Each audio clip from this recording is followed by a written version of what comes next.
welcome to the show. That brought back memories. Yeah, this is hilarious. We've met before. Yes, you have no memory of it, which is think... understandable because we were wasted. Okay. But we have a mutual friend named Tracy. We won't get into it. He looks like a cross between a Viking and a larger Viking. I know Tracy. Yes. So he opens a bar. It's an illegal speakeasy in Hell's Kitchen. It was like the size of a shipping container. How many years ago? This is about 15 years, I think. And inside, it looks like a place where special ops forces waterboard terrorists. Oh, my God. It wasn't that bad.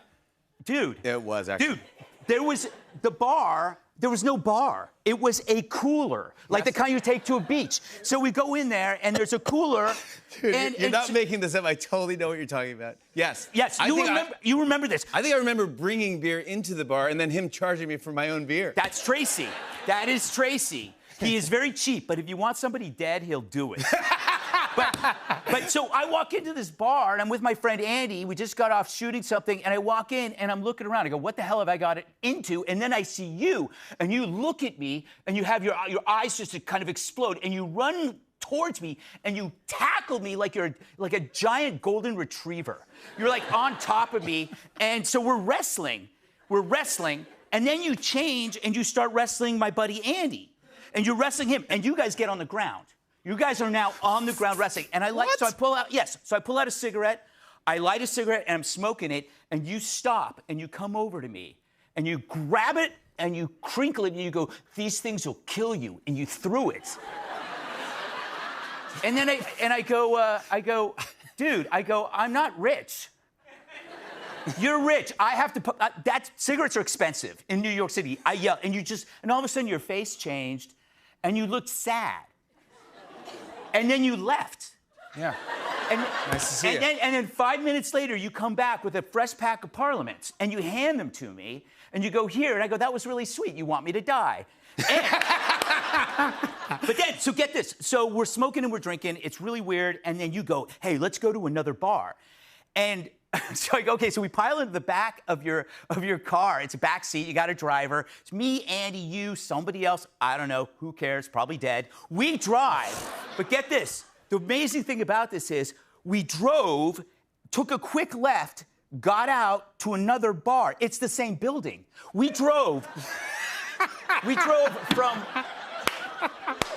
from one door to another door. Yeah, but he had a nice ride, right? Yeah. So I think he wanted to impress that you had a driver. so we get out, and we go into this bar, and it's the strangest bar because it's a straight bar up until like 6. Then it goes gay, and you can tell it goes gay because the bartender at 6 o'clock takes off his shirt. Nothing else changes. Yeah. And then we're in there for a while. That's where the story ends. Let's just say... I'm sorry I tackled you. I know. It was great, though. It was all very good-natured, and it was a great memory, and I'm so glad I finally got to tell you about it. I'm so happy. Thank you, and welcome back. Welcome to the show. Thank you for telling me. I'm happy. That's a true story. No, because you didn't remember it, and then you remembered it. I do. I remember all the details you said are correct, so I do. It definitely happened. Yeah, absolutely. It was amazing. Where did you... I want to know your background and where you came from, how you ended up hosting your show, this talk show. It's a good question. I've been fired a lot. Okay. Yeah, and I'm telling you at home, you think firing is bad? Yeah. It's the best thing in the world. People think, oh my God, I'm fired. What am I going to do? You always end up someplace better. So I got fired from Men's Health, where I was the king of abs for the 90s. If you remember 5 Minutes to Flat Abs, yes. I wrote that. Wow. Yes. That was you. Yes, and then 6 Steps to a Firm Belly was my sequel. Wow. Which was actually, I just rewrote the first one, which is what they do. Cornering the market on how to get abs. I was raising a family of abs. But anyway, so got fired from there. Stuff Magazine was there for a couple years. Love Stuff Magazine. Yeah, it was amazing. Got fired from there. Then went to Men's Health. Went to Maxim. Had to leave the country for, let's not get into that. My God. In the UK, and got fired from that. And so I was just sitting at a bar in Chelsea, and a friend says, you know, there's Fox wants to do a late night show. Are you interested? And I'm like, dude, I'm broke.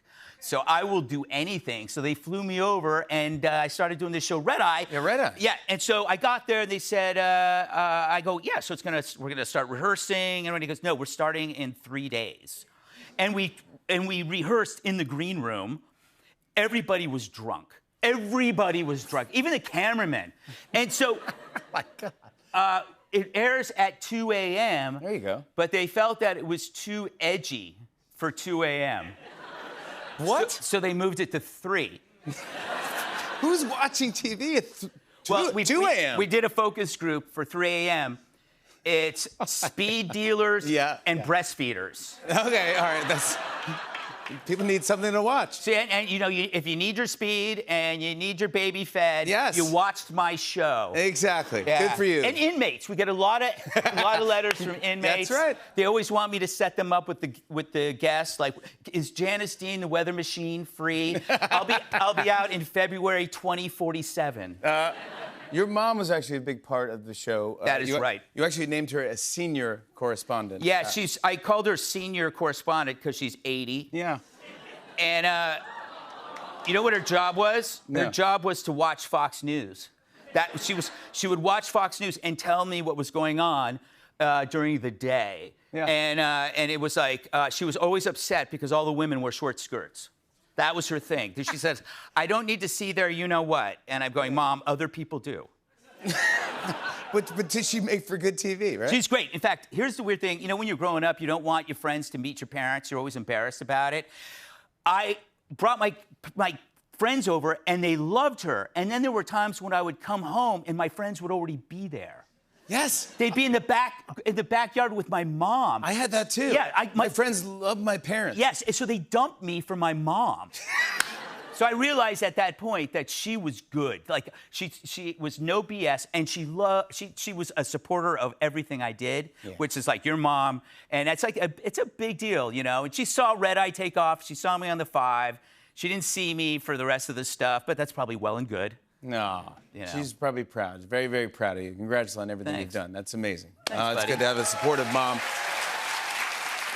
But in addition to Gutfeld and the 5, you started hosting a new game show. Yeah, it's called What Did I Miss? No, I'm excited about this. Oh, this is the greatest idea for a game show, because you ever wonder about the people that get sequestered for like The Bachelor or Love Island? They miss all this news, and they come out. They have no idea that like who was elected president or that their husband left them for a maid. All these things, none of these things they know. And I thought, that's the show.